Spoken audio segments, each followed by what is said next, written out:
दिन भर चाहे जहाँ रहियो हमारे पिया, दिन भर चाहे जहाँ रहियो हमारे पिया, रात के घर चले आए हो हमारे पिया, रात के घर चले आए हो हमारे पिया। और ये बहुत लोगों की फरमाइश, सोशल मीडिया में भी बहुत सारे लोगों ने प्यारा आशीर्वाद दिया इस गीत को। तो मैं चाहती हूँ जब ये गीत बजे तो थोड़ी थोड़ी ताली सभी लोग, है ना, क्योंकि एक दो गीत के बाद मैं विराम लूंगी और क्योंकि हमें कार्यक्रम में कहीं और भी जाना रहता है, एक समय रहता है सभी कलाकारों के लिए। तो आइए बस ये गीत और उसके बाद एक और गीत है जो कि बहुत प्यारा आशीर्वाद मिला इस गीत में, तो इसके बाद उस गीत को भी रखूंगी, उसके बाद मैं विदा लूंगी। तो आइए बहुत ही सुंदर गीत, मैं चाहूंगी सभी लोग थोड़ी थोड़ी ताली बजाएंगे, है ना। अगर खुश हैं, शादी है भाई, तिलक है आज, अभी बहुत ऐसे रस्म बाकी हैं, तो अभी से खुद को सुस्त नहीं करना है। तो आइए बहुत ही सुंदर। दिन भर चाहे जहाँ रहियो हमारे पिया, दिन भर चाहे जहाँ रहियो हमारे पिया, रात के घर चले आई हो हमारे पिया, रात के घर चले आई हो हमारे पिया, रात के घर चले आई हो हमारे पिया, दिन भर चाहे जहाँ रहियो हमारे पिया,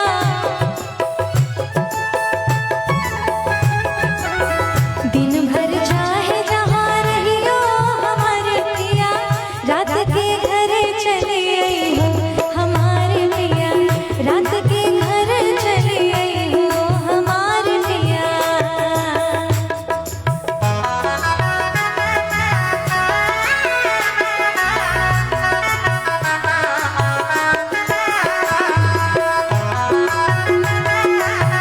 थोड़ी थोड़ी ताली सभी लोग।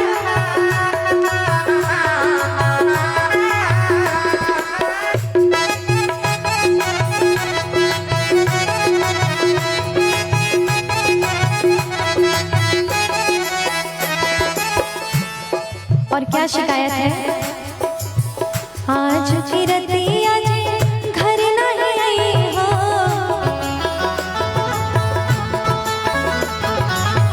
आज की रतिया जी घर नहीं आई हो,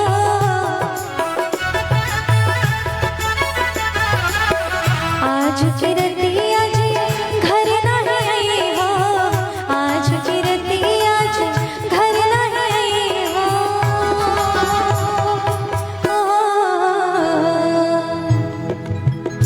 क्या भोर भये बचतई हो हमारे पिया, भोर भये बचतई हो हमारे पिया, भोर भये बचतई हो हमारे पिया, दिन भर चाहे जहाँ रहियो हमारे पिया, दिन भर चाहे जहाँ रहियो हमारे पिया, रात के घर चले आई हो हमारे पिया, रात के घर चले आई हो हमारे पिया।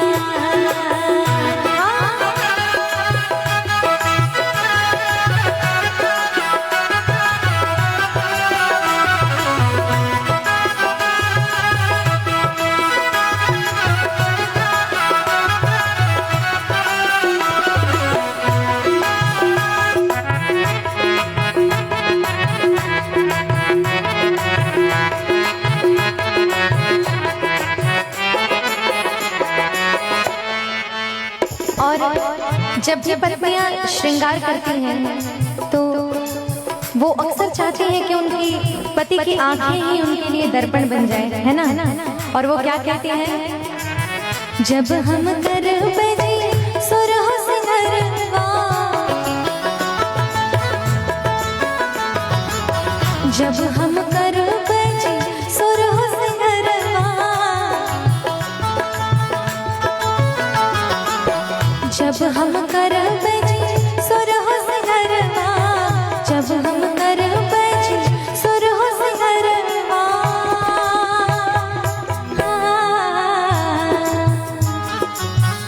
क्या तू दर्पण बन जाए हो हमारे पिया, तू दर्पण बन जाए हो हमारे पिया, तू दर्पण बन जाए हो हमारे पिया, दिन भर चाहे जहाँ रहियो हमारे पिया,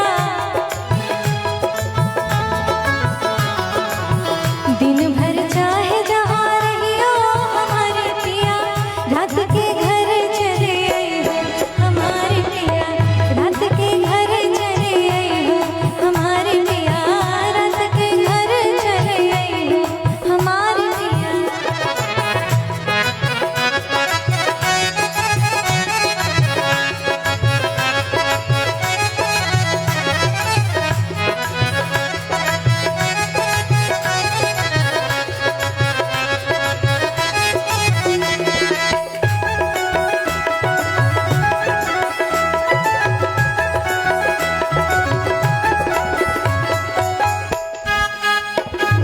क्या